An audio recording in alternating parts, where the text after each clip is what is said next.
Anjumre no sia kase bon yede by Peace 104.3. Okay 101.7 Need 100.9. Yawa Ship House Abeka Junction Accra. Hello 101.5 FM Kumasi Adum. Oma maye mamu nyina adwo. Anjumre nsia man na mahodo so nsema yensa kan yede by kase boyi. Efa radio stations ahodo so Ghana na amanone ene yede ato peacefmonline.com. Ensema yede bra mu de adi akotene wo mu bi ye ne se. Mampeni na nado dan kwaku fuado e de ato ebibra matoya aman na mpanimfo nim se. Wo mu na nim se ECOWAS no owo asemdibia ewe ECOWAS atentene ne so. Wo se se ye na se ECOWAS wo mu koto kese no e de atemwo bi ba ya wo mu hwe no mu ni so. I appeal to all member states to ensure that they comply with their treaty obligations by observing and obeying the judgments of the court. Na kanema mpeni John Dramani Mahama no si mampeni na nando. Bosha wodo ni anum dwane na sa na de oba be economy no. Economy no atoto ne se kwakwa amna se dwerebe. Anye waka bi pa. The Akufo-Addo-led government that came to power on the back of mouth-watering promises to make life easier for Ghanaians and ensure rapid development of our country has so badly mismanaged the economy. Na na PURC edi ato ECG anim se wo mo percent crofo jai ina mahoden ya wo mo nam kuntina se etweko wo mafie illegal connection dia ene prepaid meters no a ise cocaine wo bi pebia agina ni fotre no saa no wo mo fa bi mira no bi pebia wonya ne simple ebeboa ama illegal connection to acha no magic crabia Bank of Ghana ene dia ba se policy rate Wamatum the cost 17%. This, together with a monetary policy decision and additional measures, should help re-anchor inflation expectations. Under these circumstances, the committee has decided to increase the policy rate by 250 basis points to 17%. Na ewa bobo munyame ya adumu a efia dade animu ya ana Ghana Black Stars ne Wamufefu a wamufra lata ya Oluwagbe Nigeria eba ba besi akan ya we se wan na bese no nyonko tumi akọ World Cup na besi ne se wan e chan kosi ana se pase kofi senior adaka yaw anasa atiada nwate e na ejina mu esi akan dia magana wo bi anim na no na akọ akọtwetire Ghana fo bo a ehun nsam enwumre yi yede ebrem na enwumako bi adawroma osons kemes abusua Wamuna de Osons garlic capsules abadwaso. Osons garlic capsules. Bisa ho asem why say garlic e de na ye. Na Osons garlic capsules no. Oso obi ho a wo transe che. Bi ho obekwa no aba no hwehwe table ase. Ase ne bibia yira. Na wod ne nsa ne nam table ase ne sisi nye. Wo sankofo ni nyina obi se omo a wo mbehunu se. Eso abadwu se fita. E na so apomuden.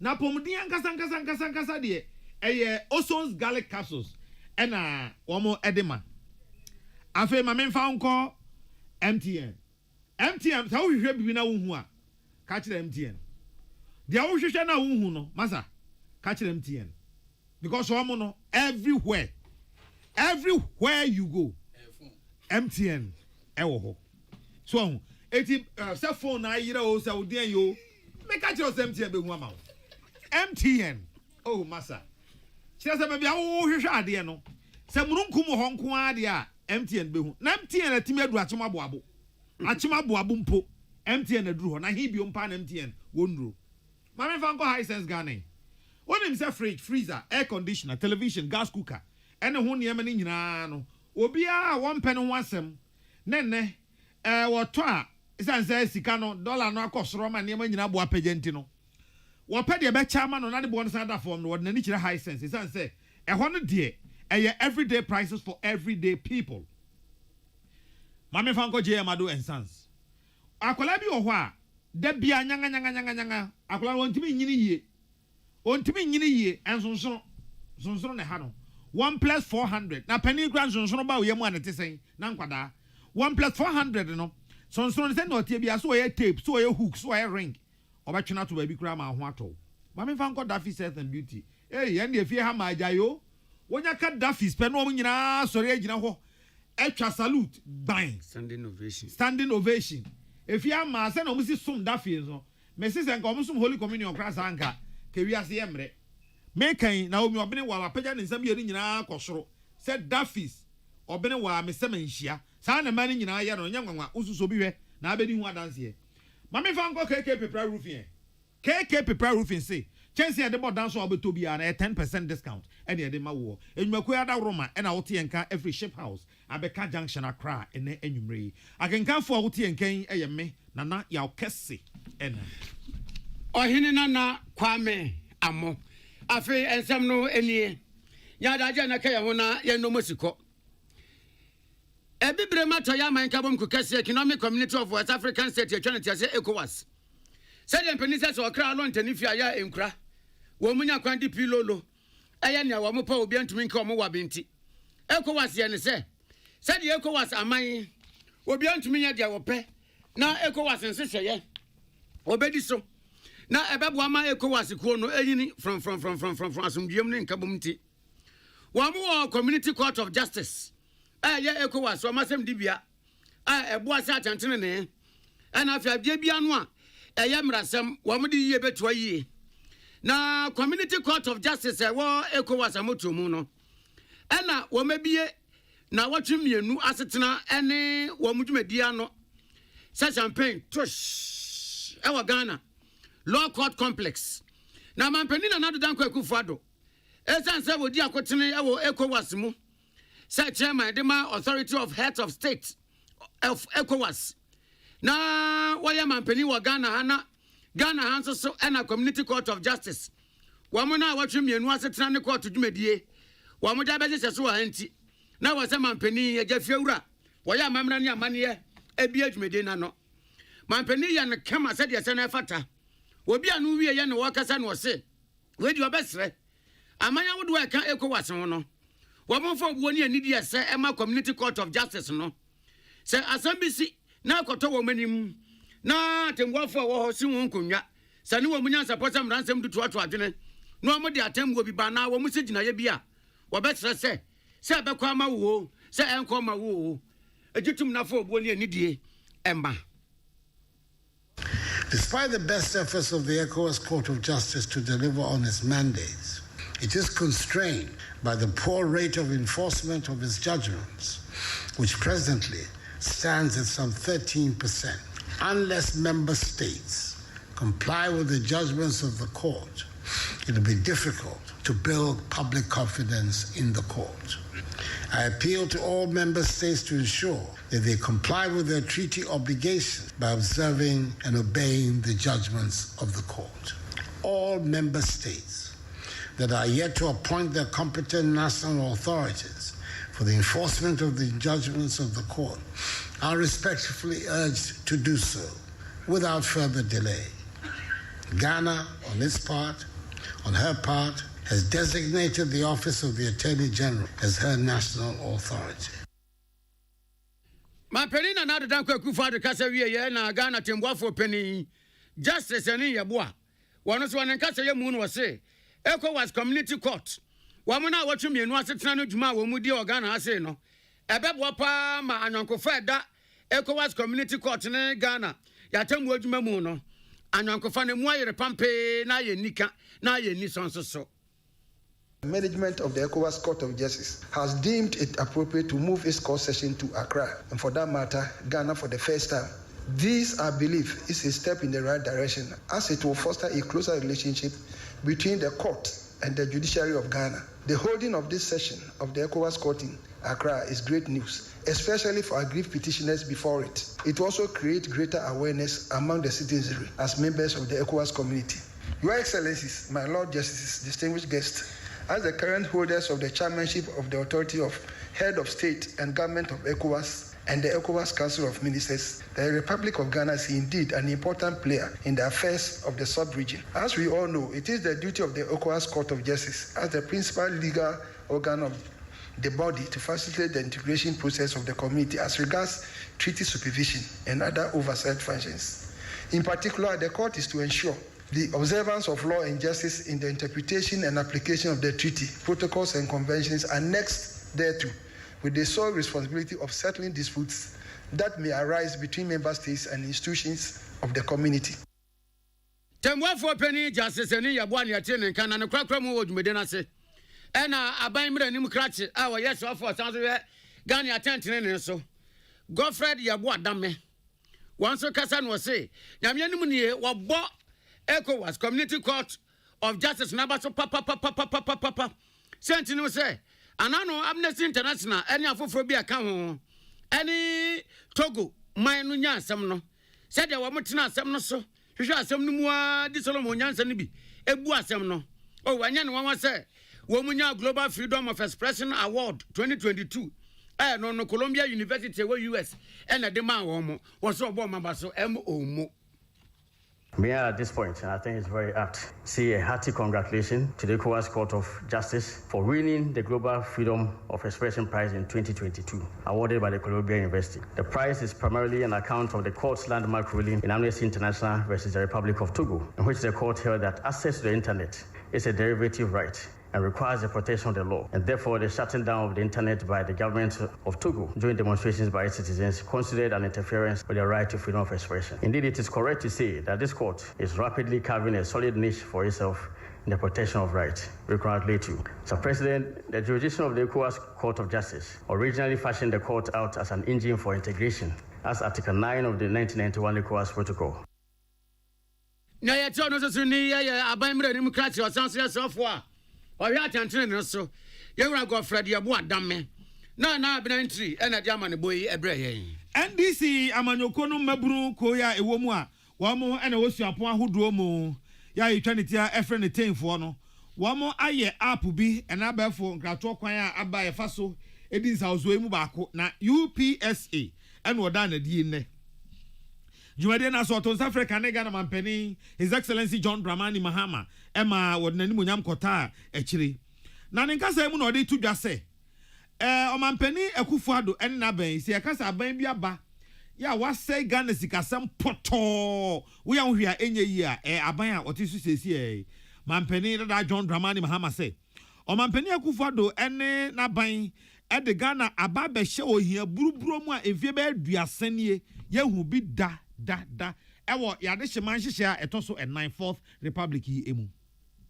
The Akufo-Addo-led government that came to power on the back of mouth-watering promises to make life easier for Ghanaians and ensure rapid development of our country has so badly mismanaged the economy that we have been plunged into the most debilitating economic crisis in about 4 decades. Indeed, we all recollect some of those mouth-watering promises, including one by the current president to transform this country, Ghana, within 18 months. This crisis into which he has led us has spawned hardship and suffering for our people on a scale never witnessed in the 30-year history of our 4th Republic. Daily price increases, fuel price adjustments, and nose-diving currency, which has rather arrested the person who said he would arrest him. The dollar has rather arrested him, and so we're looking for him, we can't find him. General incompetence, corruption, and waste of scarce resources have combined to make life simply unbearable for the generality of Ghanaians.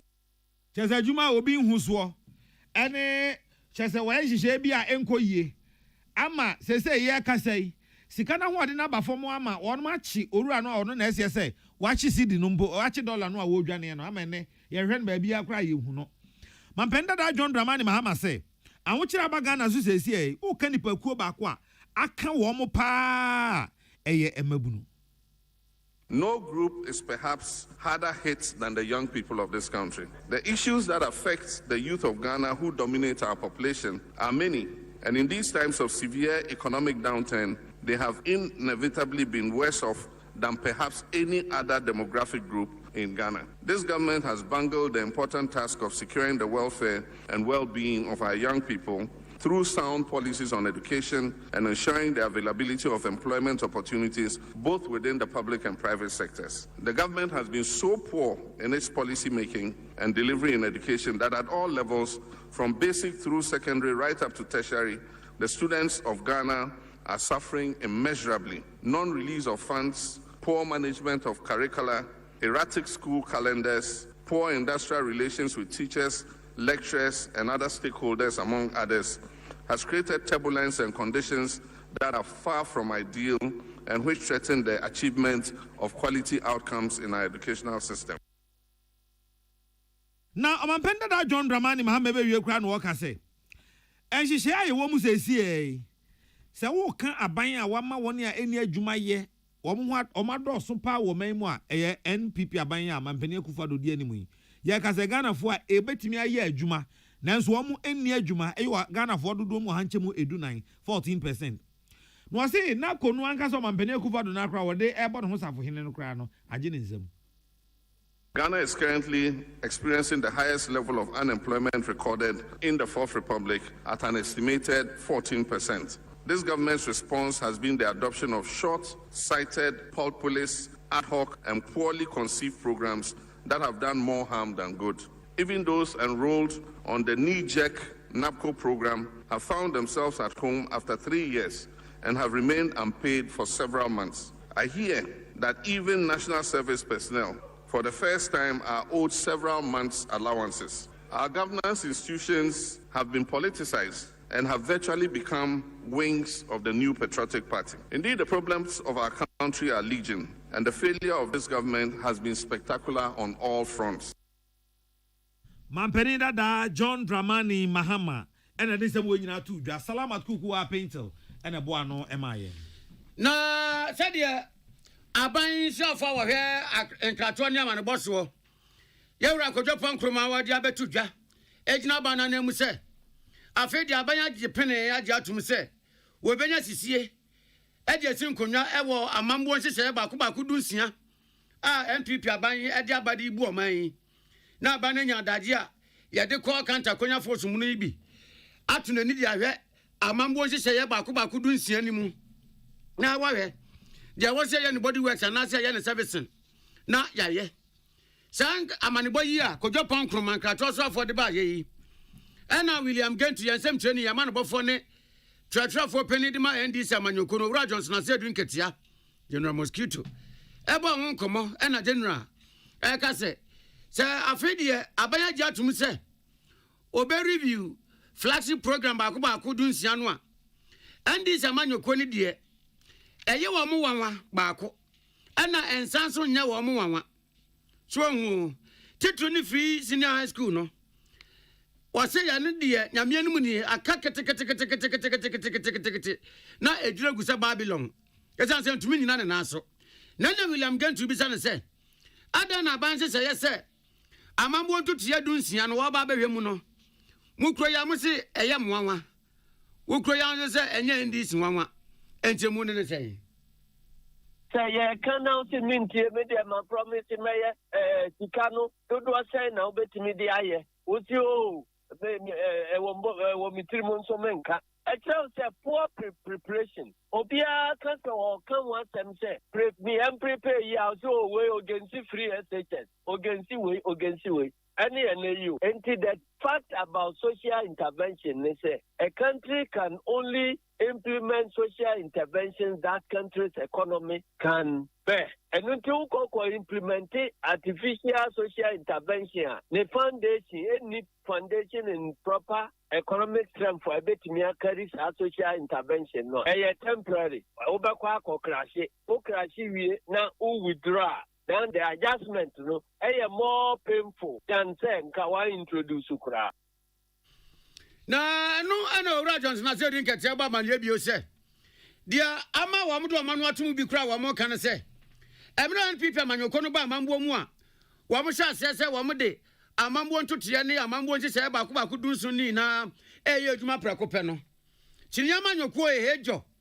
Wa mo ye petatakram ehun na chichichichichichichichi no ha se de MPP amambo no ekono se na aban be kono de a ene be kwa kwese wosumani afidie no ebe yi eja wajo ene se de yetunwuni afidie aban twa no frede sa tesi apaso ana se pota akoko abaflu ache no afidie ono a se ense se yedunsia no we benya adaje asan so hwemu biem no na wen na ekwa akoya ade ni ebisa se eho ahombo aye sen na sika be na ode beye untumi nkyere sika ode beye na de wanu akoya se una yo tumfo okwa akoya said tie bia can only crash but they kana untia you can only crash tenka also de ye sha tie no so kakran by now, I'm sure that we would have achieved a more sustainable free senior high school. Any new, Sabe, Kramutia, Uyini, Masalachi, and Yesuntem, he said, the Oedogo, and Titama, Yesha, Yakan, Naiti, Kaya Makrashi. Na the program when a general, Eberman, yes, sir. When we are about say, or Baba be review, no. Can a man penny John Dramani Mahama can you? Say, Yamia don't my NDC, Eba Mambo Mua, Chutuni free SHS, or be review. What can ye? Wasn't Uncle Fortune or Manata not funny, Edison, so any other panning puja. Crawford Chanwan to Edia, was it John Bonnier? And think I gonna for you none and yardina, Canema penny John Dramani Mahama. Where I was young command up Munti, young friend of Prophet John. Sans said, Wakayano, and I fay, and people for whom one more bay. Oh, Yandy, the good thing is, oh, my new year, oh, your my new year, it will be a binum bediwatem. Oh, yeah, a dear, Obia Nimses, yeah, they say, ya, no dada. So be a new attempt. It's a war, Odin Sakra, Papa Ebano. It's a open we try to change, you know. Resistance to change, you know, ever attempt. In the end, a Juma, I say, a bear bow, mine on that. Yeah, and the attempt, another, and Faho. No kwena yehua yebedi akire no eno na ye more important but enka yehu no ntemo anka pain amanfo binum ekwa akofo no anka ama avoidable pain ene akofa ede abre timamufo eno nti next time ede betu anyansa Ora Johnson as you didn't catch your Trafford the match in Yamanoko NDC 1 year and some training William Gentu and a bonkomai.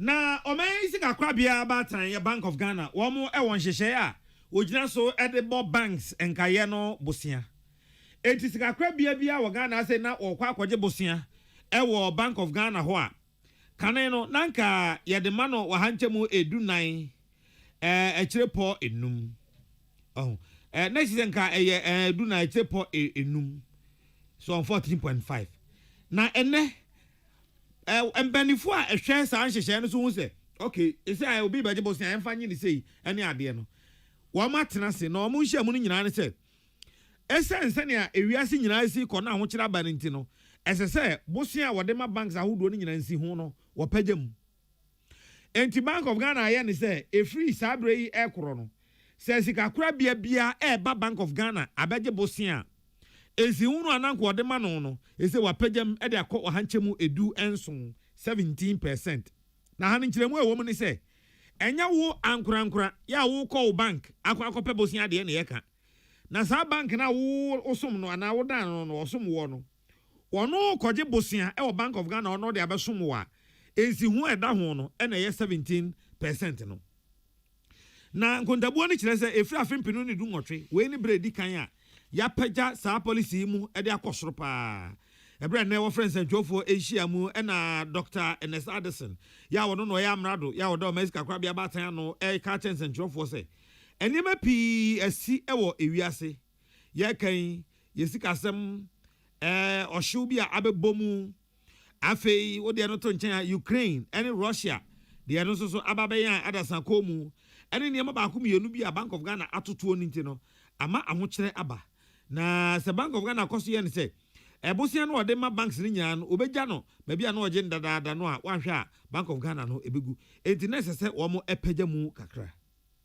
The MPC is, however, confident that the ongoing discussions would lead to very decisive policy reforms that will address underlying fiscal mismatches and restore some calm in the markets. This, together with a monetary policy decision and additional measures, should help re-anchor inflation expectations.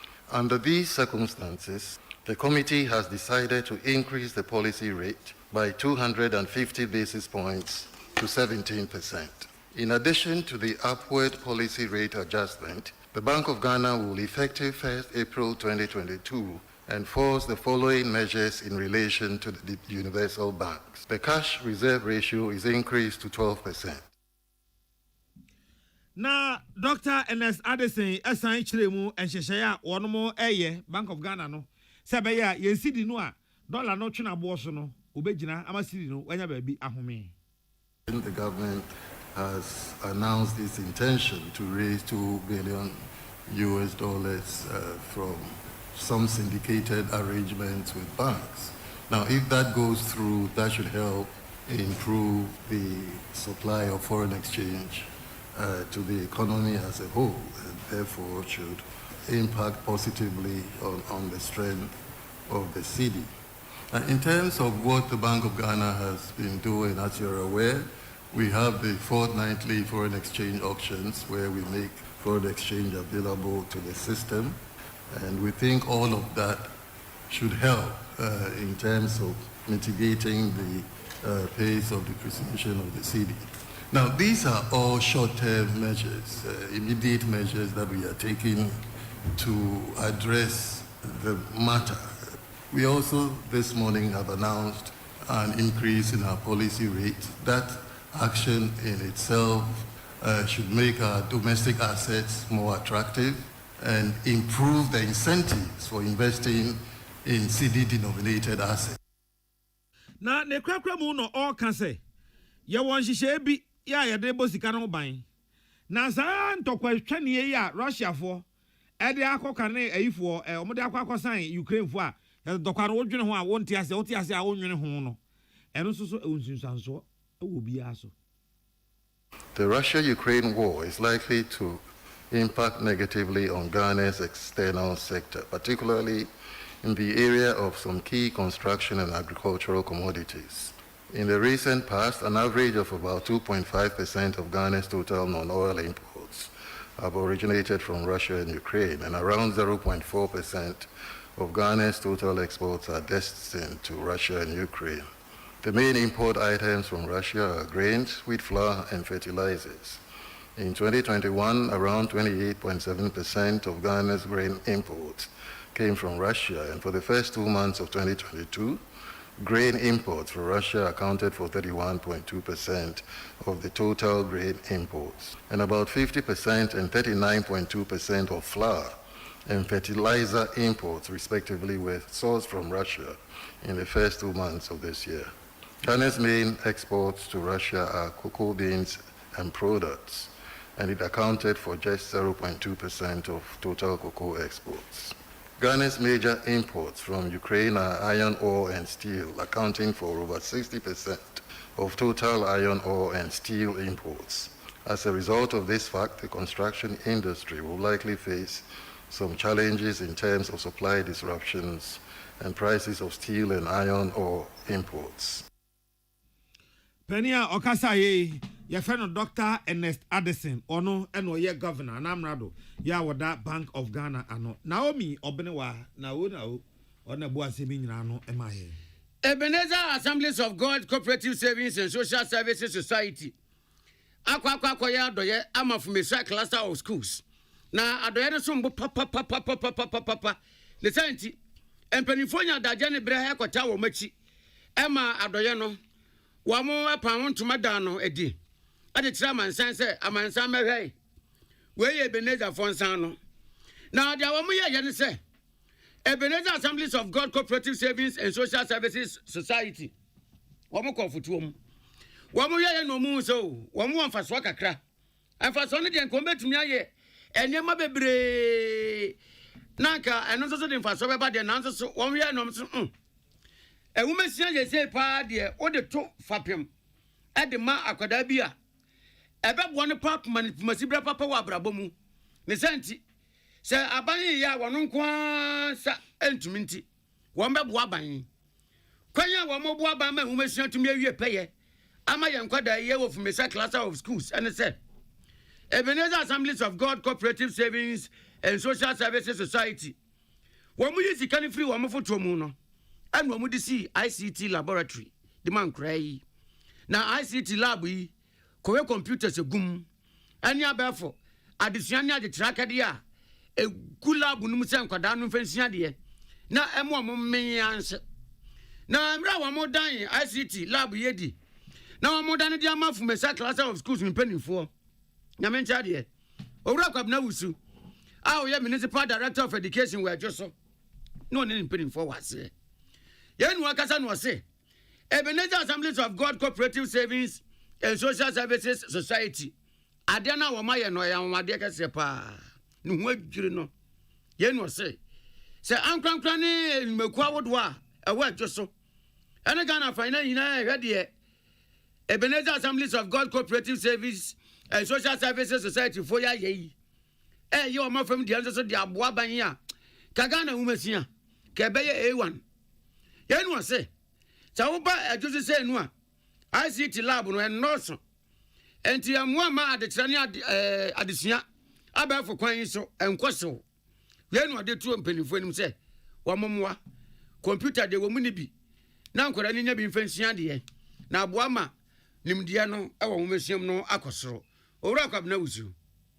Say there bibia bia no ICT no na edimu tintimai. Eniyoma no so ye kwa enim na chese ICT no so kwa na ekwa nanim. Nti enwa ko hia se de bia ye hia ICT center. Na ya mankura na hunnioma ye isu ICT na ye de ya eboa adwuma ene adesua. Enye ne kwa ne se okotran no osua computer no kwa but ade kire kura no so no. Nti na kwan sunkoso no Ministry of Education chair one laptop one teacher. Say de be ya be boa ma adesua ne ade kire akoso. Nti ye de hia bebre hwe schools no yakese enrollment no so. Bi nso ni ICT centers. And am also no ko baby bebra. Can you try one share but school no mu de can you ni ho nti obi wo pepa se obeboa na odi machine a kira de kura na ntumi nya sa akonya no mfa nkira de Etini Kenya Municipal Director of Education adwoso owura kwabna wusu Samson Kwame Nyamecha ni amano bofo pani o wasantemantemu no wodumede na se bintu no owura kwame wusu twetwe nkomo wieye eno ne fumesanye na esua amoako enso bonkomo ena na se Ebenezer Assemblies of God Cooperative Savings and Social Services Society. Nyaminsha wo mo kusa mo nkwatenten. Srenchra ma wo mo pa se. Obade ma de wo mo ye bia nkoso. Na de wo ma sha se wo mo nkoso anye kase kra chen sei. Wo wie ye no de futuo ma school nkwada no a wo mo de computer no ebesua de ne se. Wo pese obete se wo bi de ye my bet. Anaso de ye yahoo. Epe broni fitaa bi. Abonapo edia buna bujen anya ebeto nanim wa yimfia wo asemo no po internet abeba bebe encourage me transfer so duma obdibedie no o papa na ma me kura no nima de kro eti afutu a metu nkora ne se social media yetena sabio yedi gumpanyifo ho fi na yede ya mayosamo a emfata eni adenya ne yede kireye sabio meti abrochire wo America medi hene enso wo hwe America di akwara na brodi akwara on fa social media enfa nye enoma emfata se yi ye ho ye kansam a emfata enso ye hade enkwara no bebire wo tena so abetensam akora no edi panyi atem a emfata o maame ana wo nana ekura na ne papa bi kura no sabio on tena fie ni natem enso fa fonsi nanim a no wa kansam a emfata timetu wo mofo se aniamo ho sam a wo mo ye isu social media de ye no o munyai Fumesa hene na esi amoako ne ate ne na kwakra mu ena Samson Kwame Nyamecha ni General Manager Adema Ebenezer Assemblies of God Cooperative Savings and Social Services Society Owura Thomas Hayford of 14 into Sochechun Komo yen dwumadie kase pa ne se yen so behwe se yen mantam no ebeboa ama mantam no timetumpon ankrankran ti ho na de nenti agina kase pa ne se ye ban sra wo school ma yen se even laptop ba kokoro mu ni bi ana se computer ba kokoro si ho a obetuma kai se we mouse we desktop we hwan kro bi ni ho nti ni kan se wo mo se be ma wo mo sa ne ma no ama mantam se nsu o mo fra na wo ha no etimi anya akwanya ama so etimi akọ suade a eye IT ho ensem ukom yam ye bebre bi ho ba na fomosafo lake tina o se ye bomo se ye pebedi ama wo Owura Thomas Hayford of Osihene ye General Manager my Ebenezer Assemblies of God Cooperative Savings and Social Services Society Samson Kwame Nyamecha da Roma ene ensa kan amanboy na assembly members ya ewo edwoso na ebinom boa wo mo ho ano ene nsentwofo kasa mo say na no mu ho na ekuo bi a eye mabunukuo MPP amanyekuo num na watu wondin New Patriotic Party faithful no omo no omo say omo de omo ta lawyer John Kuma achi lawyer Dr. John Kuma ya wo ye dwoso mra se bedwani no ono ana omo ta na achi na banka chepani owo dwoso no wo mo no modene wa san yehu bi da Honorable Samuel Udru Frempong ntaban enyina di na saa asɛm wo ya wo mo ɛka ye no ɛna enne MPP assembly members no assembly members wo adwuso bi akom ho aboman sɛ hwofo nhia mu wo ma asɛm ne sɛ wan na koka saa asɛm ne sɛ wo mo assembly fo no wo mo sɛ aban ka chepani Samuel Oduro Frimpong wo mo mpɛ no so obi ate saa asɛm na ontwangu ɛnyɛ no kreda honorable ntim kwa akutwumasi wo no gya ne nuanom kae na na mu ɛde saa asɛm yi atudwa America krani as a juso ye ho nsɛm bebre ɛne nam radio so ɛne TV so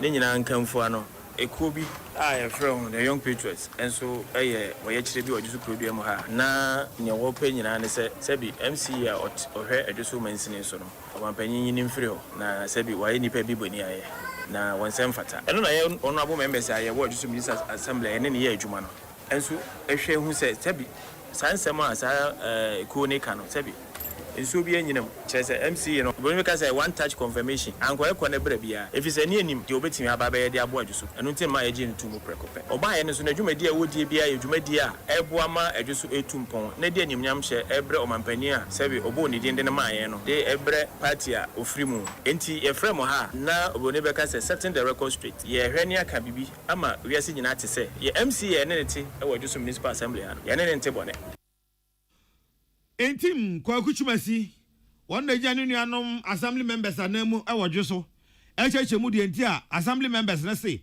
honorable Samuel Oduro Frimpong wo mo eta na kire Samson Kwame Nyamecha ma ne boni na yeina amansa nyina da pon na kesa wotrosi ho edi ama kwaye say yemfa mbo ya kwaye ho ban ye say nnie wo mu nyina no ye mbungu fam rofrof no ye dida no na yedi dai na owura wo ben bu ama wo yese wiase forestry manager wase ye pa se ewiase ina ya dwene kwaye ho na yetu enne de yesi wase yemfa mako ye kwaye ho dawuro na ye ntia dwen enyina hia se awase ye boy ye kwaye ho ban wase kane pa wura ga na ye kwaye mu a wase nyunyunyunyunyunyun ase fridge mu ewura mu anyina unkwa chiri kra no anwu omo ano wa no watwe oyo wansane ne kokote wamka ne baba yi wa tu no mama welcome abakwa yanim nanso ne yi de ne ehunu ni pabonufo bi a wo mama kwa yamu nua ho ntono be ya na do mama hye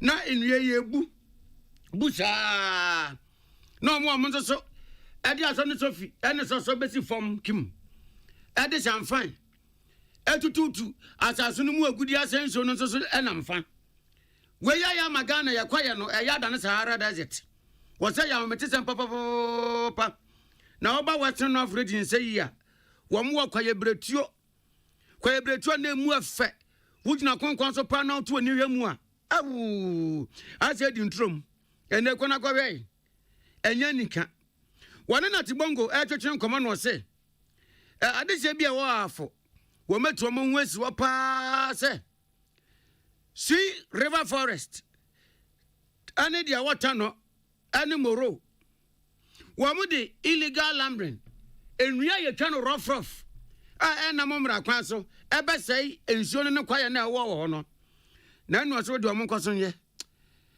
enadu akronkron eye kronfo dia na ba ko na beka wa na ye oha no eye nema wuradia ya doa wo a obetu jejireje illegal activities I wa titiri no ye afuo do ene chesoy na saa dwumadie no asenta wo na bi kakra yemfa ne se ye kɔ mfuo no mu a mfuo ye no a ɛwɔ Sui River Forest Reserve mu na akuafo no wi omo ho a omo dodo na afa chesoy no so no ɛwɔ eta no Sushani Moro Forest Reserve na hono no nti ama na akɔba saa kɛse ne sɛ hono ben sankore ya na sankorefo no ewura mu ɛba na saa dwumadie omo die no ha ye yie papa afiri sɛ ye di kan no omo de sɛ kwaye dua bia omo nsa beso mu bia no mabu ebasa nso so a makwaye na ho odin no ekofom ni nyina ka ho na ene yi a yehunu wiem sakraye ni ade nyina no so no etumi abai na yete ne kan yowra obenbo ama ne kwakwa mu na wode adesade ato adehye wo se wi osrenim as a Ghana project a yede eduadu nua ma Ghana ye green no se wi osese wo mde so mani se wo bedua nua baako empema ha 9,400,000 and was say will be a fun when you say class brass band. And one woman to me, sir, in your door. No.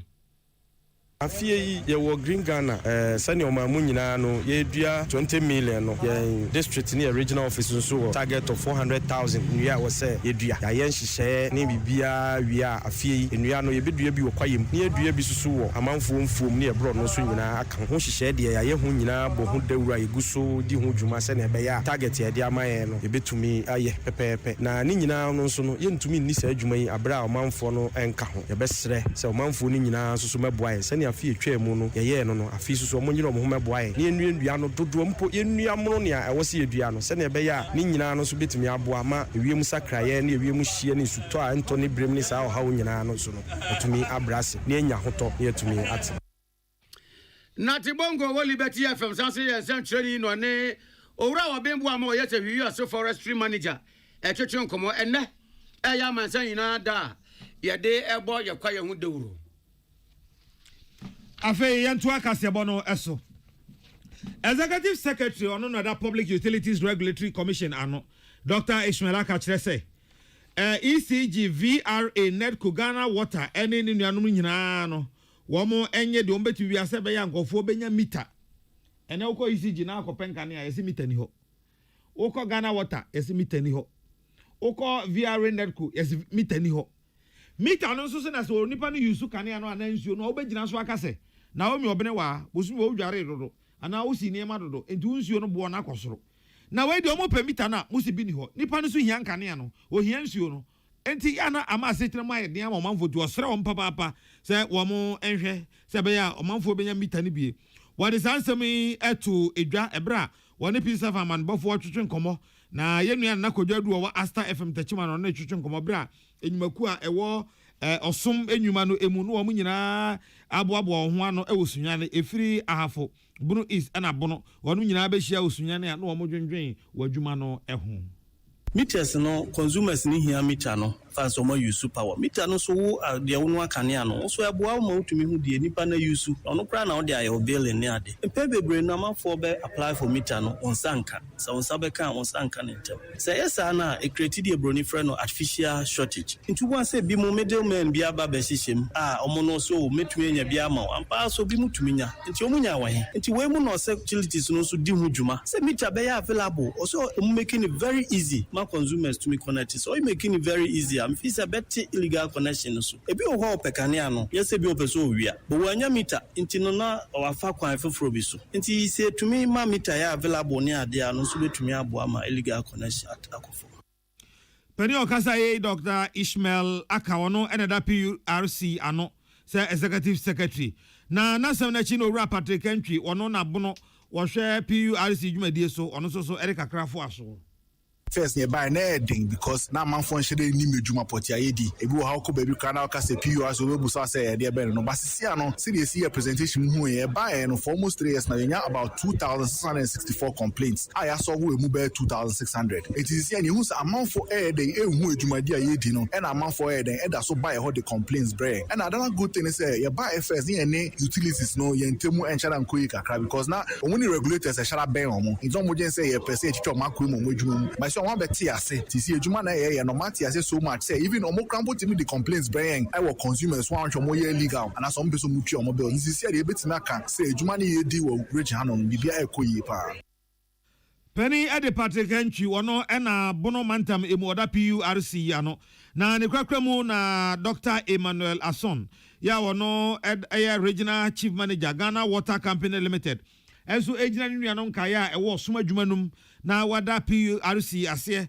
se wono aba sra wo mo ono nyina atwetwe nkoma atwe kwan a obetimi de osoma dwuma no afaso contractor for no mo hai anka ne wo mu ni say ansa no mbehye dwumedi na ase no eso mo ba no mbehui na yehwe kwan e be fa so a pipeline so be da no ebeyi ato be bifro ansa no mo ye kwan no na so mo nye no sa omo ba ya no ma start ejuri pipeline no esa nsuo no egu e na afin so mo ese nya nsuo no ebi mu nya nsuo no enti no how ba kwan hai illegal connection so ho pa omo pensua omo ma office omo show mo ho a no ma pa obi ene mesra manfo se omo modern because illegal connection no mo bi adanda wo pensua office office no be who district manager ye be ma obi no wetua na akopia mo because one office no ye legal connection etua utia mo bebre anka sai sika no ka obetimi dia bibi when to mean tia be court no wa ko jail wa ko dem eni tia dia ehu illegal connection dia nye kra Enya kra nanso anwo asem a wo mu ni say ye kasa ndey wo pe a ko ECG VRA Nedco Ghana Water na ka say oh me pe new service mo meye mame enfie manim nie na o mu mfiu na wo konso asa krachefo ne rabafo se o mu si kire wo mo ho no se na o mbesi akasa kire no kira wo ti okra na abu afu nanso wo pa adwumafo na o me nam ho no amia wani na fra ba ko na ka ten se o osofo me pensuo ofie obeba be ya ma osesi anu agi scan de ahye no ho edi sa na mo kan de na mo mfo ni nhwe adwumafo no na mo ankasa so mo supervise wo mo yie esan se so obi de ni sika beba se me permita ECG me permita oh adaje ebetumi edi mfie mienu na unsanya nka mita no enso frɛ wo mo maintenance team fo no bi se o me permita e kyerɛ nko a o mo de beba bebo ho ama wo eni nyina ka wo bi ntina ya na nkofo no eko illegal fo no eho no san se nyina ye nua na nakwadwo adu ye wo Asta FM tachiman ada Roman ye sakai na we dia ye twa about tanka krabi na ya sanso atoa ye nkomo a ye body afa enne ya mansan nyina da ponda kese ye tuosi ho ya se ye kwaye no eni kwan se obi a tena ho ema ye se no ye ne dwerebe afia dan kwaye ya ma no bofo wato ye man temu san ye dwuma Rock FM wani Western regional manager Eda Ghana Tourism Authority ano Owura George Nkrumah Dwetwe nkomo na nkrumah twetwe na no obi sese kwa benso na kwaye forest ebeboa ma ensrawe etumi etumpon na akoso aso enfaso bi wo kwaye mu eba no nsrawe a ana Owura George se apia obi se bio na ade ye di sika bra ye no sa de ya totona se enfaso pa wo kwaye mu paase ya kase ya de kwaye pa ya tourism wa esan se nua bi wo wa abrochire wo mu ni bi nim tiri kura se wo mu ni bi wo enua bi wo wa wo mo atototu ni din na bi wo Garden of Eden wo emrofo ni nim dua no wo mahu ne picture na emom wo mu ni fili tia ya bebre nu a wo mo ba no wo mo ba hwe nua no eni ntira wo mo ba bo nso mo ne nam forest kwayem ni ade wo mo kwa ka kum se yi aya wo mo pese wo bepie ese nua no wo no timani ade ento se no no tia me ni akọ forest no ho a na nka mo yi akyerɛkyerɛ wo mo wo yiyo ni akyerɛ broni so na akoyi so ntafra nom wo mo na nam scorpion kyerɛkyerɛ wo mo a skank e benya free mu no enya sika ketwa yenu ase no da nkyɛn a sɛde akoda nge oda ne ma me breast milk anse wotisu atua obeye tikelenkele no sa na nipa emwa ensuo ene nyama bebre ogba de boye no se kwaye ni ha o ba junde no obi ehu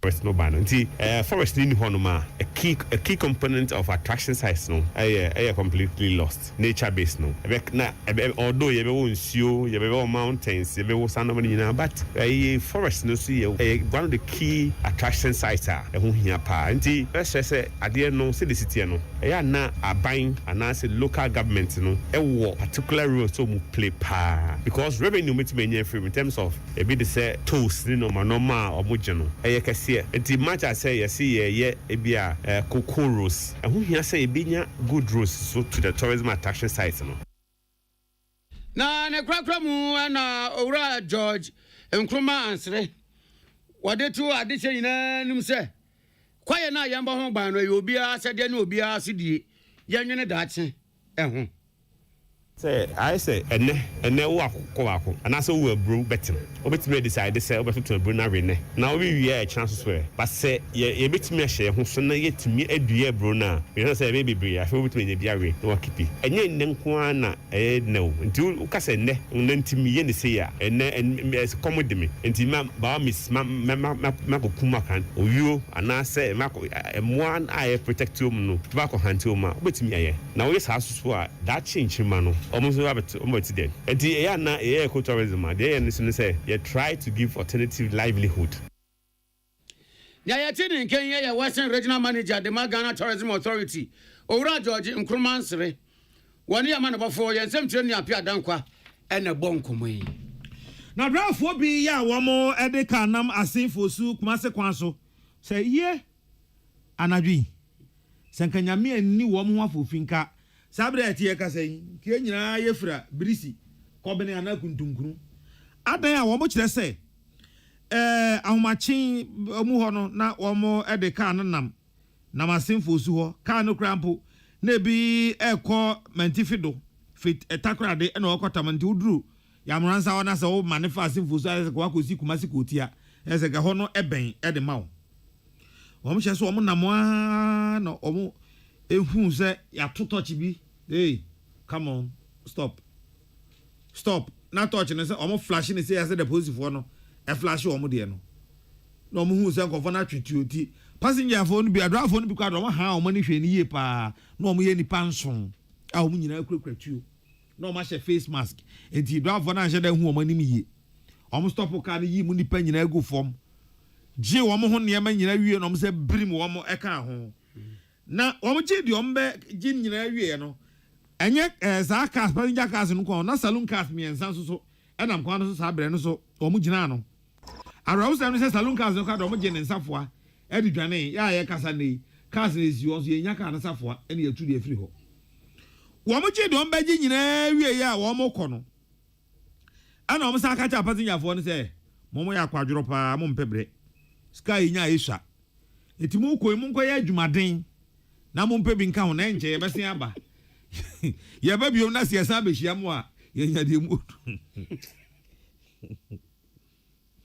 da form o ma robo kas ni bebrebe o ma boy ano me kra me ka ho o ma boy ano gu ye doso ba ko nan simi so form asem o ka kire me ne se yankumo sikanti ne ba ye de skan ko an ye hwe mu de skan ma ye wi ayekọ na mo ye hye mo den mo san ko ye adwuma den na next time munya ne ye che we san fa mre ye asem o ka kire ya no no malodu flotters free takrade me ko tamale e tra sim fusu e de ko prasun fifro ko kitu ebo e fro na sin enja mi sania na mi hu se touch light or say kia truck bi gina mani mo gina me na I think say driver ni mi nua driver ni bia ne car na say ohiamoa mi gina wie ya na mi hu say an Robert fifi wuranum e di tuo gina me side was mi si fom so mi aja ba bia duro mi ye bibia mi ni option e tuo gina me so ana mi si e ne o mu wura car no mi si car me phones ane ade nyina o ma say yi mi mate ni da fom obia enyi ne hu camera scanting ye gina nto obia enyi ne hu ska ntini ya yi skaso ya amransa scanada ka na from omuru aka nim omafa scano omafa me bag ene bag na iPhone shim omafa ni nyina na am say yi me wallet na me de mawo aw omji scan yo omafa ne wallet cross na de aka ho e de ko aw na man sanya kodu aka kire om say mo hye om den say om ko om ngongo ya adwumaden na nche mbasa aba mo ba mo nya scan bi asen afa Nancy Prince suppose is ahene DSP Moses Osakono ene ye nu Oscar de Udazi twetwe nkomo ka kire ne se ampa se ne omo kasa asem ni si ahomache 1 am ahomache donko no na enukre. That was early this morning, around 1:30. Then we had a distress call that some armed robbers has blocked the Asin Injua area. So quickly we mobilize ourselves. Then we call our Force patrol team also to assist us. So we reached the scene. We have seen that they have taken hostage of one articulator car, a saloon private car, which we met the victims, which they have given some severe beatings. You also have to comply because they were holding weapons and clubs and all these things. So there, some cars also came. Some did not stop. This white car at the scene also came. They stopped them. They subjected the occupants into beatings, and I was told one injured, which the police sent them to the hospital. So at the moment, they have taken the articulator car's key and that saloon white car key, which we could not trace it now. Posi Sahine DSP Moses Osakono and Wacheche sa and so we one prepare so omo ewo St. Francis Xavier Hospital a doctor for ejina omo e so obisa for PCF man nwumra no nsia kase bo eni onim say 21st clinic adawroma ye ntwitwa nipa bio se de kan nanka ye tete ngofo no obi timi hye da chime so ma ehye etum a wose moto uni moto unu ade ade moto na obi akọ se misisi me ko adwumam me yese me tama kunya nso na mte se machi wa ye ke em se atumadu uni maduto no akodo obi sa mo adwuma mo de aprapre wo hopa o aprapre wo hopa nti aya na wa te osisi achi ebi wo so wo te so onte ne ketewa bi o wo pai ma ne komu ankasa no de meso ano wa chiama na hye na yim na nsa na bedwo wo na I said the chamfo aka wo no e go fo huna mani o na so 21st clinic ba ye sa ha oni nyina akọ oh Dr. Blessed Foster woni wo team nyame nhira mo wate enye mo a kasa me o da so tete me se gabe kakra ni achi nyina nko mbetete ho se sciatica ni bia be pie ni achi but nyame adom 21st clinic nti yemfa blade empapa wo bia bio na uko Dr. Blessed Foster ho no catch say enye sciatica forget it enye sciatica ontimi ono be catch ono onye sankofo no mo yesika ni bire ni bi ontimi ano catch say menua we die fa kokolebu ana konfa noche sa no ye na djuma na Alan Spice and Trading Ventures ubisa me a 21st clinic for no number ni 0540 311 0540 311 Alan Spice and Trading Ventures hey na wami wase house wami awo be ye dia man the guest he say Alan Spice no one be yusu enti so for onye invite wa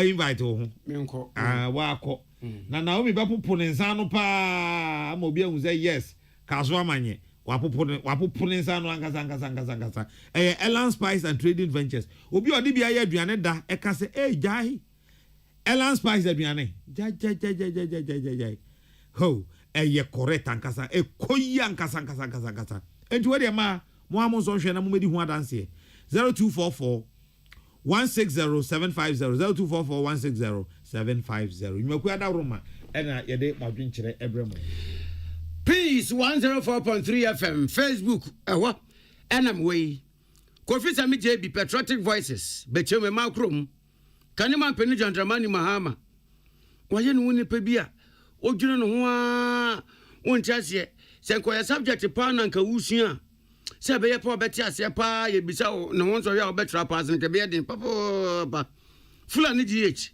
oh good evening nana ya no oyene Peace FM match asem ye mother of four nations ampa kase bonum da papa na nekua mo abo atia Blekuma Central aka Levy is good waso ma ye na ya dwo nwumre yi Ghana fa wo mu tie kasegbe yi wo madwunu mu da papa na nyade a obi ebeka sebi atroni nkontompo samu a wo mu do madwunu be ma na da tseka ne mampeni John Dramani Mamadi a wo ye wo se economy no emra no wa mambu mu no ekokoma mampeni na nado ene MPP ba ye no mu di nso abepete economy ne ni so wa bo pitri wa sori no Martin Jandi Fia Joso Domi Abra Chief of Fumesha was so trying to proceed pa a foot on our Dama school Quadano. Sir, computer lab no woman sakano. Woman no man found where my bet. I'm found where Yahoo. Uncle Yopuno, Naman Sembia, woman fancy idea. Master planner can tampon off. Incoming Nazara coordinator was a Kariman Penny JDM. When you know Ghana economy was oh yeah, me touch the wo. Oje na economy ni 12%. O miss managing wa about 3.6%. Will be the free 7%. COVID no wa bejim. Russia ni Ukraine to kwad no wa bejim. And so still e chan wo dia na sebie busiam manso kra mfa to ko bia masimu. Kodwo achi. Also, my name is One Day. Or the free takrade in Patado. Akrofo we pa. Nyambe tio muka o. What you busy case and so runi say. So and so ko anko ye wade sanko ye adwuma mra. Na wo twa no asanso agye no. Nyame obi tia wo muka no ko convention o mai no ba. O mete do de be ye no. Erikwa kubuadi. Patriotic Voice bechem oh Ghana for munya utoso mampeni na nado ene na ban mu bibia be ye fine after for dia mo de ba ye de di kan ye nyina so ne ya bo afon krato yimre na so for ye ba ye be catch Ghana for the entire Black Stars of Ghana ebe ball fiada ebe na Ghana Football Association se mo pa monko Hague listen no o mo fa manne enfa match na hey ya boduku players eso tie mo bia hu wo manim hu wo mudin boy ya ho mesomra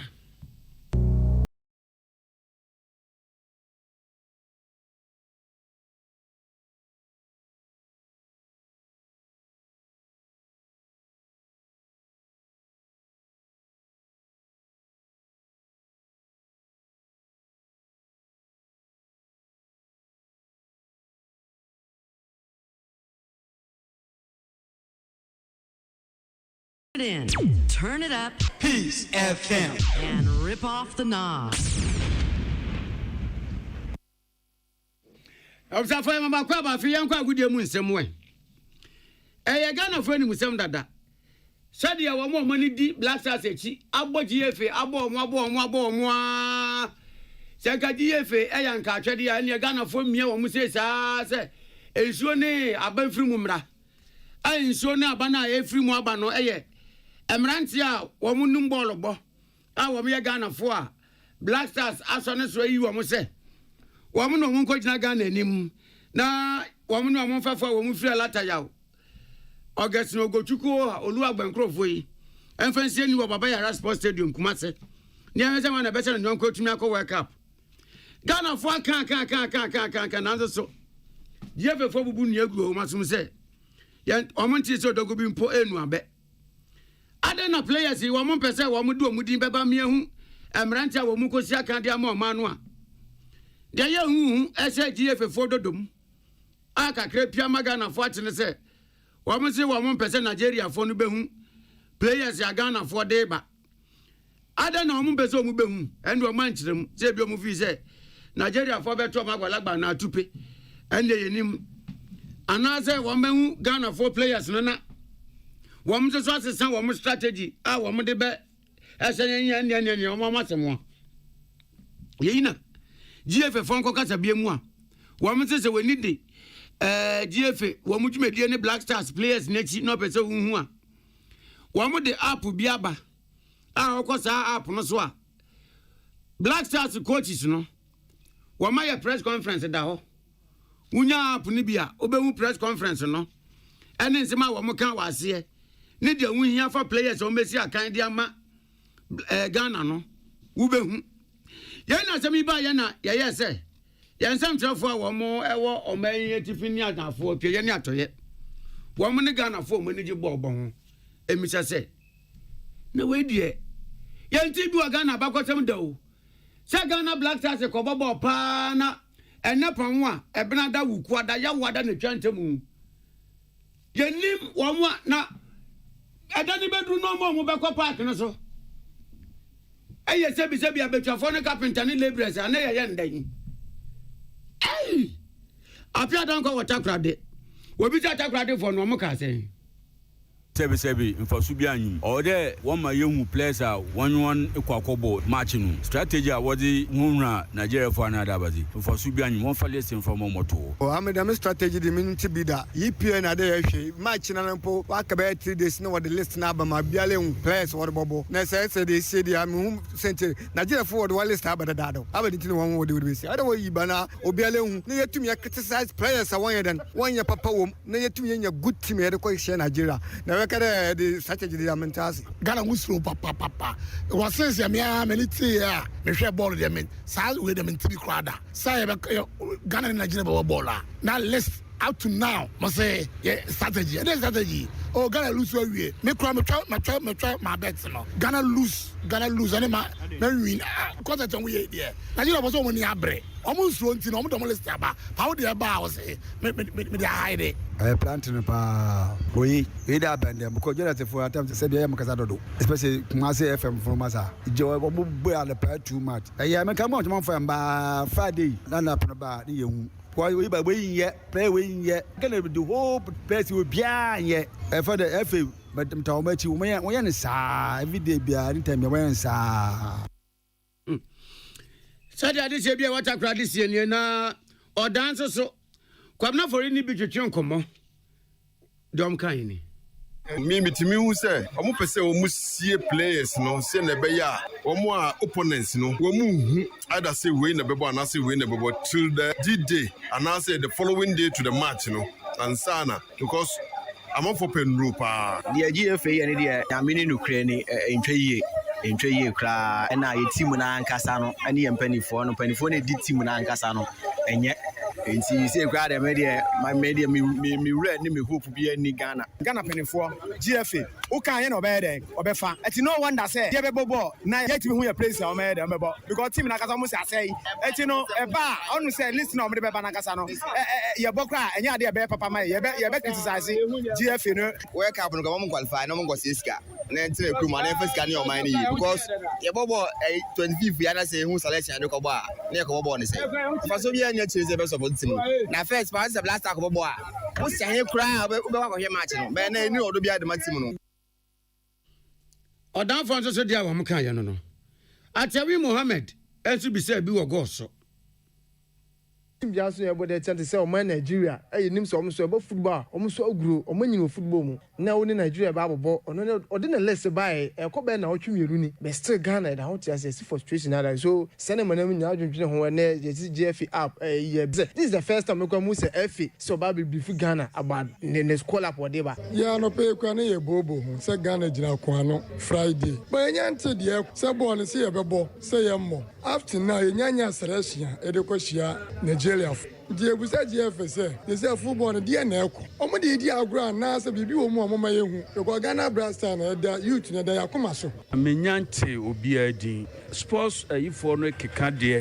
nanso besi ne no omunya mo obi adin mayen emre bia Nigeria yetima se Ghana ene won behia omu wotim so yetimi hye wom ntimi migidi a kire say Friday ye be hye Nigeria GFA chairman de nadwuma oye no obeye wo Ghana no moa yen kura nadwuma no moa he say Ghana FA no say bi mu dia e na omo dia hye omo botum na de omo pe no mo yo Ghana Blasters na Ghana ejapade na wa muna samonso so ni ade hye wa santemampon etwetwe asem kro ya ho nkomo Ghana a team a de kwa akobo against Nigeria no nkomu gya ko fa akapentafo na ayifo na de kwa akobo sa match ne kura nkeye asat no hwe Nigeria squad a ekota wo mu a ye di aguro se ko fa sa team sa ya nim sa team kura de baba feso mu no nkomu gya bo kura nkeye tifo na no di e ya aguro bi na edi na Ghana anye se kwa akobo boro mu nyai until we should forget Blasters ye hwe sisi after today bi na mo ko ye cramp no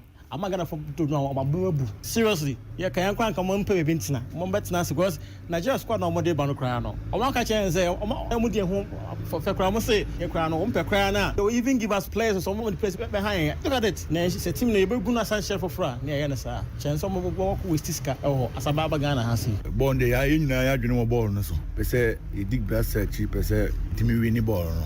Na dey hard dwene say asat na no press square do ball no yen team credit kobo enam panifo no ma yehu na yina fa yempa bonta o mo chi no muntimi ninkuni ma Ghana so ani die ma o mayenim ne kwakwa mu waska Dawudazi ene adehye wo asen no afonso so enkomo bo no se ne kosi ye Pardon mba ne dia ha adwen pa ene first na nka sese nka ye hu omo kwa field ne dadaada me me for me to Blaster coach na simple are ti na Blaster won fa e bia line up pa na uma na black man funu wo hu players a oba ma ku ma no na ye hu e bia vimpo ma na se bi mi pa ha me pa ha me em ya pa je dadaada coach no ontimi fa line up ne betuja ya so se bia Nigeria for ne betu players ne dro se den yo ade a ahomete abodo esanse na me ya do mo Friday ya mo match na Friday me wo match up to now I'm provide any list be half media come nkwa de anka mo ntwam ye wo twem bibia so ya botre why I quite say time no ache ya hwe coach na ni ma asa this time at least we quite say we are since sign kakra because if you first na nka by this time ka press bibia ba want to dada if my case am na aduna nti ye de wa twem media ha me na ma me mood class sa e hard no say ma e ba e beba e nka kan ka ye to ye boy bitin aba on say ye pra e bia na yakolusu entina oh game ni dia na say players na mind ni dia nyame ani higher papa because we has have now Blasters say ka say me up sisia me gina hai say ka say me ma Blasters first level cry who be dey because ye ko bobo aka ya fan say 4 days near Nigeria for ko bobo hard when say team like and say a nation like Ghana yentimi fa players and me fa me tu ga and hard we am made to ado no ho ya opa because mpo ani edim say we di friends Borussia Dortmund tika kranka unim how our football is biti na na odi abrofo na chen ya unim how our football is biti o yes ani de higher pa higher Emsafa pride and central for ekọ Ghana emye bi kwaje wo mo ne di Black Stars bo eti no do mo kan je ni editor so for Yapon nana ya okese ena ohene nana kwame amuna editor oni di bo echi what we be penin sem da so for minti bidda min who be that min ti be that enya jojo wala kotia nya wala kotia no akwakofa so omusuro say the players na ba ye beka ho asem na mo pa mo nkopo ase mo mfa din no kwhye po ase enya park no so no mbobo board ana park no omu ma obi ahwe bi Jesus ade na mo de wo keto kreku what Ghana has what be that say Ghana I mean nipa bi mo ho mo de Ghana di agro na yeto na yeto Ghana Black Stars ball and now mo say mo you can say mo technical team ba addressing nation no tio omo ba addressing nation no a nation no station ben na change GTV en nuanom mo se mo de app mo se my app sa app fun no mo ye na nkofo amfi mu no app mo ye wunim update app no na ye bo Afcon nom de app no ba ye obi o download bi na o kan sa so chem so obo am so mboa wo se da ye ni Comoros boy no Ghana Black Stars be drew fie boy ada o mo bo final game no ombo be 16 minutes and onya alert wa happen so okoko hwe ya full time Ghana Comoros wo mo share say 3-1 Ghana 1 Comoros 3 da ye bo finals Afcon final kwesi da na ye bo finals mpacho wan sa app no sa moye eya mo so obi anko download app na app no so e na mo be motibi da keto kreku esesa man for catch keto kreku say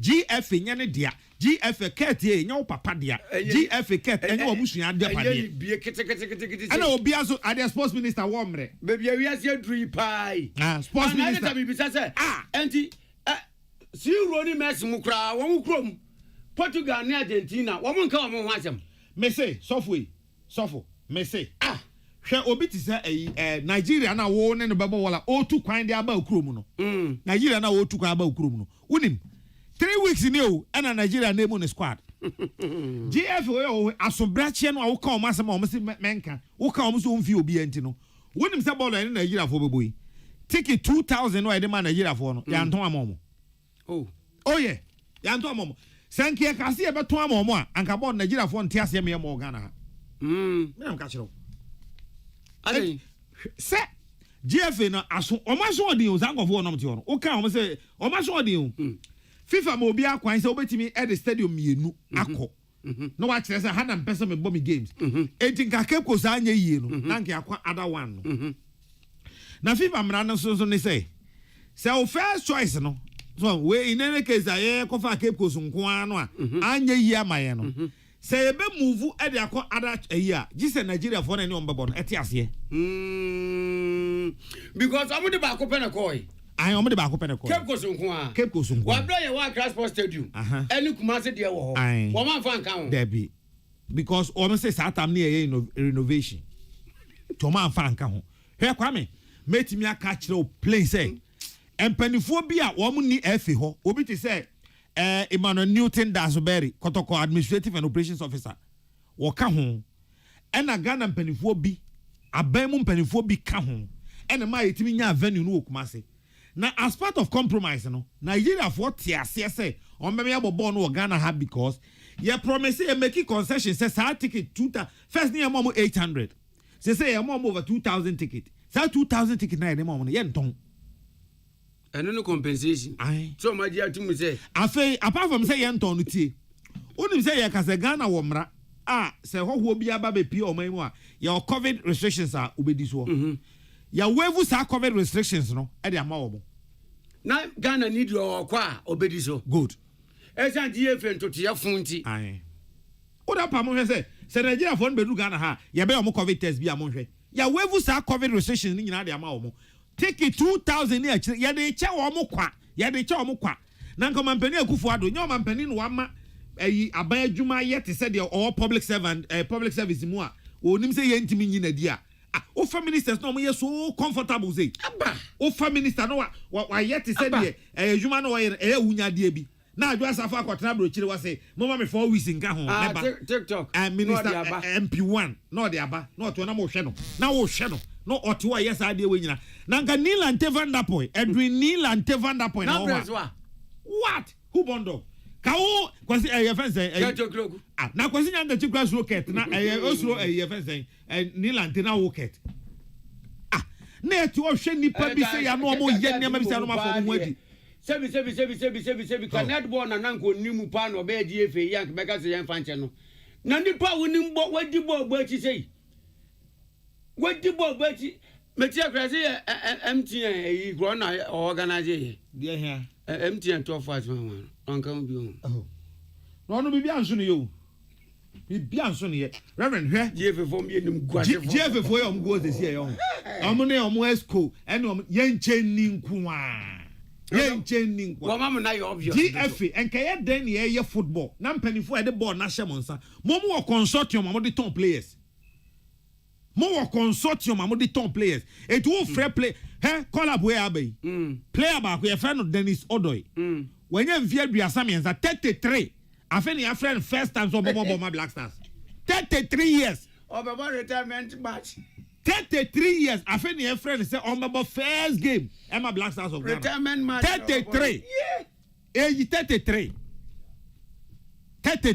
afeni omebo first ne debut match Emma Black Stars of Ghana 33 what is that Harrison Afo ebi aye ken ombe yin afri mu a omde Harrison Afo la kan hey Harrison we free US no order yes I see team bi always a friend Charlotte do say den o my friend no wala court beba azabedem Kwame e mani nyon wan say fiada Ghana ben name starting 11 na Jojo wala court on na dem da bi o na dey me problem ni say say we pray any post and it pre match comment na mompa wo mo bo wi anti ye ntumi nkasa na mo dwene nkora adwen sa se mo be nemu omo no ye be kasa nti mu nemu omo na mo nemu omo no mo ko babo ni wi a ye ntumi kasa after the match oh sa ye grey nko na tire onyini ya kala Kwame me sa de no me kwasi pra me ntumi nti ase o masa me ntumi nti ase se de be na hayen Ben is ode besisa Ben is befa ode befa they can do it three many people so ode befa freestyle say Ghana Football Association team wa wo wani abre o mind to say Ghana aba ye kasa say see ye ni one FIFA approved pitch e wo Ghana ha ye ni bi so obi a wo say ye kan ye boa no bra na be kire ye say sa park we na stadium we say no a FIFA approved stadium at Ghana bet you about the match. Na ke go si ya nkra ko match so ke kampon ko tutu omu na si and I say ya ntumi mu. Kwame Cape Coast beginning of the year no omu nim say 6 match ye be your Cape Coast. It's true. No omu nim. It's true. Na mo o man pani ko Cape Coast akwa 6 match no. Na nka mo so nko baba yara ana nko siudo. Ke na nka mpa so nko 6 match no. Park no no na ndia. Hey. Oh David. Me and America no. Young qualify for World Cup e be me de. E be me de pa. Dia what you me ya no be twa me me. Editor the reason being say ye nyama for three say ya na to me qualify o make say do mo ye ne ye. Ento me ko so aye. Nyame ntonsu boni hu so. Mama young qualify say de be ya. Kwame. Na Adam for gas ye ku no yaguna na asu no. Ai. Asu ye ngui. Odi ankan ye Ghana chapter president against supporters union odi na Ghana chapter ana me ye first secretary national organizer una national organizer me na me secretary na me organizer me maintain nipa o but me tansem eno ano no maintain nipa me tansem because what me kan kire me say young boy mo na mo bet ntia mo hwehwe other areas no ba bia ya na bet ntia mo hwehwe oni nyina what be that sa dia GF fo yi say obi ya the national team collab or say my launch app na app no so na woni at the ferry because me person me kan dia bi kire Ghana for nya say sabi nya say e kasa kwa wo me tie me modam hwe tie modam nto mo kwa me kan dia kire mo me modam o Ghana for me modam ma dwen ye adwuma pa sabi ye team fie montie o kwa me tie bro for no apology young boy usu tie apology. We would like to apologize for the late streaming of the address by coaches of the Black Stars as announced. It was due to a software challenge and we promise to work around the clock to avoid any such occurrence in future. Ghana Football App. And some fun aqua. COVID is a FIFA debre ye na tramoji e montu me anfa bia nye papa pampo to swampa ne say no kwan ya mo pese mo ne Ghana fo kasa dia mayeni say wonim say ya kasa sesi e press e no mo so mbe na no pa 8:30 no opa ko app no so sesi akohwe ni ho enso coaches na kasa wi asore ko Chris me say Matthew Chris Hutton Matthew Didi Dramani Matthew George Boateng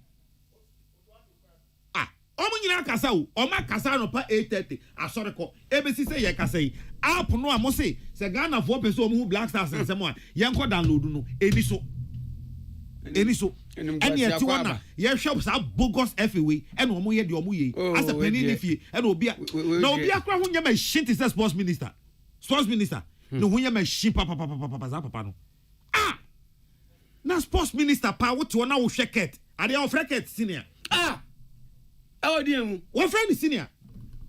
And I want to na wo sheket and wo yes ade away and wo gu Ghana nyani mu ase pani ni fie. Last week Kwame ya story bi wa ha. Na nkola no. Unim omko school a. Akonya single one say any classroom ho. Eti omko school a omda omafu so and omtro. Ene ya san ye ba ko e wo doma esresre so se hefa. Area bi me story den na habat me kai. Me ana me edit sa story no pan. Your friend says so. Enkwala no school table ba ku se bi ni classroom ho. Enkwala no da form, o mtete form e no mo tworo. Mo mo tire ya blocks kakra bi egu na e bi akwa kofa betra na o mo tworo tworo. We dey kra no mo handwriting ayefe. Na ye nyesika hwe se Ghana wono Ghana Black Stars ball fun we ana no mo kobon Cameroon. Ball time we ana no mo kobon Cameroon. Enumguase boy ya. Enumguase boy we am boy ya. Mo ntimi ambo eyimpo. Mo ntimi win game back no. On buy unim ska player bi anya $20,000. Each player. Me na me cash no. Obi o se ye bo ano on famra. On fam se ani. $20,000. Ya kwa wi ye. Me na me cash no. De Comoros share ye no. Comoros a wo mu ni airport crash ye. 10 me say $20,000 and a player beer or call I AFCON be yet man. Editor, me dear. And now a dear cotton or cousin. What's that a penny fee? Auntie, man penny yadding. Watch now, market or crook was one way. Good now buying into womb. Unprecedented failure of Ghana football. I was into own. Now, maybe master make a simple say, we are Ghana ni. Aba na odwene wo ho wodwene Ghana nkoso ho a efiada men nko stadium ho enko ho sa wo kohwe Black Stars enko wo ya dan ma obi anko na de omo ko bakra wo mu ya mo wo hu wo mo se wo mu na ko hwan na me ma sorry free se wonim say initially no me even though me ye asu against supporters union so ho nanso so no edru ba bia utimi ye se e bia sa nipa we o sesa it is on message Sunday a yenta o machi and am who say senkofo no ma primo makoma said the otwiase da da na ye no o ma primo makoma o ka hwe o mo ntiase enti me hu ade konti enne me na makwa akwakoti e bia 50 Ghana series 50 Ghana series say me dey cost stadium akwa he Black Stars jama wala court na me hu ni denti me nko hwe ana ase wan ana and the yadom na o ntimi breaki ball ana and the yadom na o ntimi breaki ball na mo de mo ye den ase ball no ye be ball park so na mo de mo mpem ho asem a mo qualify and mo qualify na ye nyina mo ka say ya fere ba ye kan ye wo principle na qualify parents so die e be ye den na say Nigeria so no say Nigeria so tena se pa me ka for you mo die fia say Nigeria so tena se pa ma Ghana so mo a ene na go mo so to de ge wu bi da mo diabo mo was that team we na ka mbatana wa Ghana tumi ahye mo a ka mo so de me say kwa me mitimi trasia na mabisa me ho say enti Mustafa no o mampani hu de pa na won ho no de sports minister na ma no na onimbo hu bibi de minim mente da say Mustafa ye ball wo baby and now waka ball minim da minim na ye da nom de ne ba yi me say kwa me nanka esiama yo we de nke esiama yo anade tanke esiama nye kwa me esiama esiama na de ba kwa me pe esiama no say esiama wo ka asema otie esiama na ye ade na ka che the minister ade we awie die yempe obejai Kwame Nsiama bejai on se ono Nsiama no onye ntokwapefo onti se nyilante a ono nani so ohye oye tutujagu no on wo ye commentary na denti ono bo no nim but Nsiama no ne de ne say diplomatically the person oye no be mo hu se wei na me pese me ye na if Nsiama na wo betimi aye wei Nsiama ni so Kwame Nsiama so Black Stars and report ben na sports minister yo de koma mampeni na nado asim se mampeni ya ka tene se bibia ya fine bibia yo okay me se mampeni akufu ado ho me de ade ba ko pe na me pe fe ni nchen onye ne nyina ya ni nwu se se wo ye mampeni a wo no wo de adwuma hye wo nsa wa anye ne ye obeyi wadi ense atemfiri adwo asafo so na sa adwo asafo de nya obi ne beka wo no so onde ono awayi ni hu adi dada o mampeni ma ye nhu se yes ono akufu ado na ye nim no fitete se wo no nonsense man no once on reshuffle ne nhwa ade the ministers na ye too comfortable hey Kwame afiso ye ntu market tuam dabi Kwame ye ntu market tuam dabi fuel ameto akosoro electricity energy man come on kra beda zoom anaju tu so dimeton sa oh sorry afifra tim sa menkani adum ozo kaze aba light me hwe ya ankrofo wa light ana me de ade ya to kai mu afi na me ye wa na makofi akwakoto editor and invariably indirectly brofuni na ne say as we stand now akotia no ayensa ka no eswati dada wo dada elusu the value Kwame hwe me pick up kitu ya me use last year na me fele pick up na around 630 thereabout ebi wo mu and na me no kasa se ebe ko be 12 sabra no kra na fu ye 4.3 bibi no na 4.3 and if you were saying 9.6 me tom fuel or goil and a frame soil 9.6 super maybe use super 9.6 na Black Stars boys way attitude to festa the Jordan you cried almost when you COVID into one maybe on there yam fana samonton check Black Stars player wa bought 98 games was there 2 goals one just striker one main striker at the time you go and this I said the answer neighbor na hwe anu makoka de ni